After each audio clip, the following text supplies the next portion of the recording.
Good day, ma'am. I am Hannah Jane C. Vicentino. And I am Kimberly Allen. So, the role of science and technology in real-life context.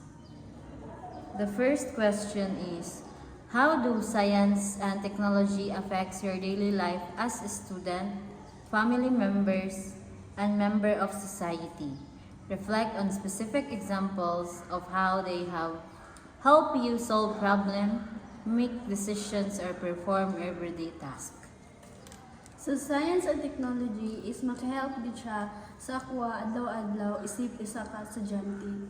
I use my cellphone and internet to gather information and do my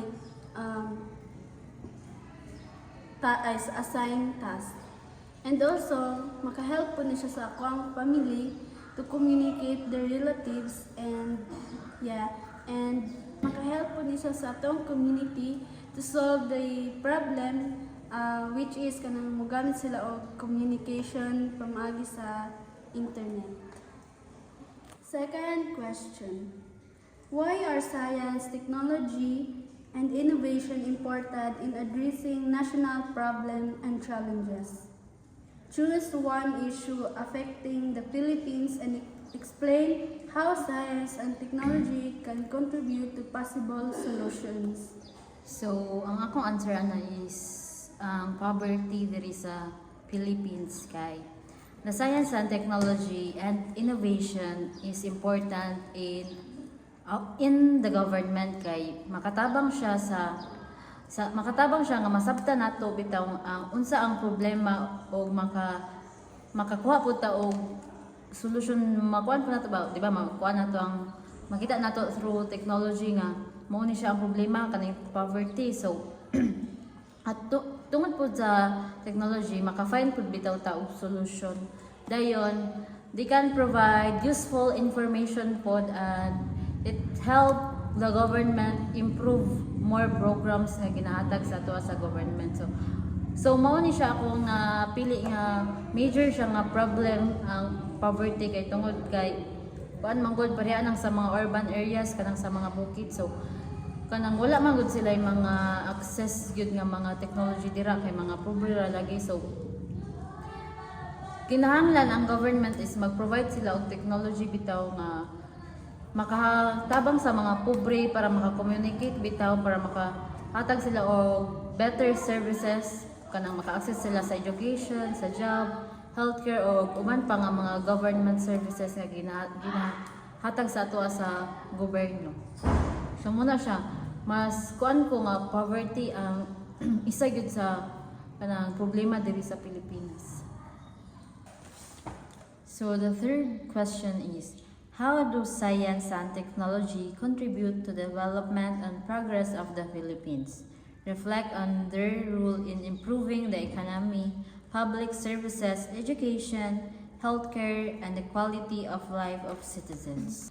So ang science o ang technology is makapalambo din siya sa Philippines. Kay tungod kay mo improve ang education, healthcare, agriculture, and also public services. Tungod sa technology is mas convenient ang pagkuan sa pag-communicate and also pag-gather of information o kuan sad kanang makahimo or makahimo lagi siya o kanang trabaho and solve siya og problem sa ato ang nasod. In addition, na ako example. So, example is kanang mga apply ka og trabaho, kanang gaihikuan na lang nila through online, so diya na lang ka mga apply, so dali na lang gid ang pagkuan through gid paggamit sa technology. So dili lang pud kana tungod ba atong pareha nang sa eGov. So sa eGov is daghan kayog services nga gihatag ang gobyerno ana. So kanang pwede na kadira magkuan sa imong license, pwede kadira kuan sa imong national ID. So tungod sa technology, dako yun kayo siya natabang sa ato abitaw diri sa Pilipinas, marag kuan yun siya less hassle yun siya sa mga tao kay magkuan na lang kay cellphone, na kay technology, na kay internet, maka-access na ka sa tanan nga nabitaw nga services nga gihatag sa ato sa gobyerno. Last question.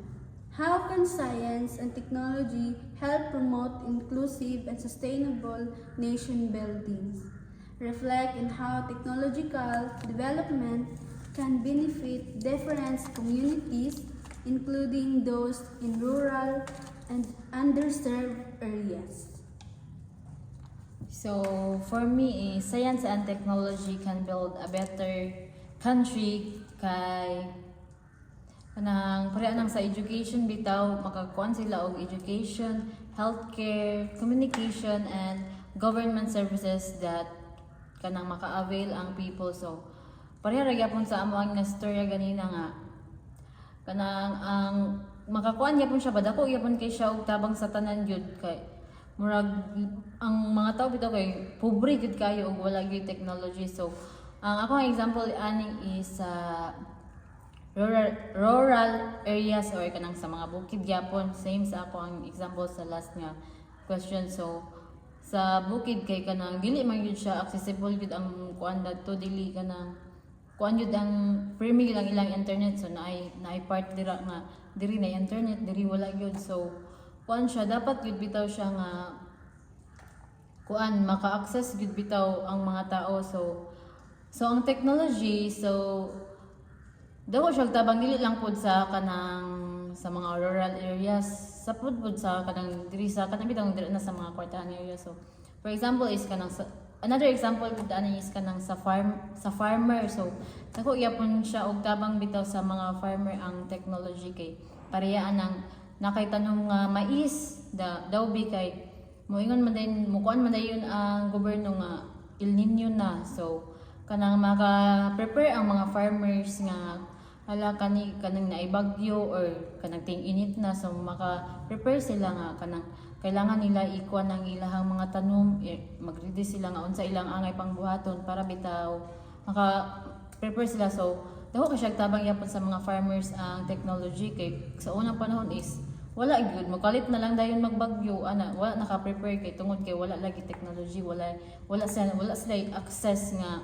kanang gikan sa government. So aside pud sa farmers is kana po sa mga disaster kanang example o kanang nay moabot nga bagyo, samot na ng bagyo gid kay isa gid siya sa one gid nga problema kung nga atubang kay dili baya basta gid ang disaster samot na ng bagyo kay basi naamo dira sa kanang bukid naamo sa landslide area. So makakuan mo through technology, ma-update mo ba nga kailangan na mag-evacuate kay basin nara mo dira wa mo kabalo na nagbagyo na nakalit na nangatumba inyong balay. So dako gyud kayo tabang ang technology sa murag sa halos tanan butang dako gyud kay siya tabang ang technology. So as a future as katong sa iyang next nga question kid, as a future public administrator, so I believe nga ang government should make technology accessible sa tanan bitaw kay kuan man gud siya dili lang diri sa urban areas, apil pud siya sa rural areas kay para bitaw kanang para man gid sa tanan ang services sa kuan sa government. So ang mga naa sa rural areas ma-inform sila nga ay naaday kuan diri sa urban areas, diri dayta naaday mga panghatag, may mga hinabang. So maka-access sila dito, sila makatan-aw sa information nga gihatag. So para wala bitaw ma-left behind nga community. So dapat ang government magkuan sila technology nga accessible siya sa tanan kay kanang mula ito walay ma-left behind, tanan matagaan og good services o kanang kuan siya fair ang treatment sa tanan nga naa sa community. Mura to siya ang amo ama. That's bye.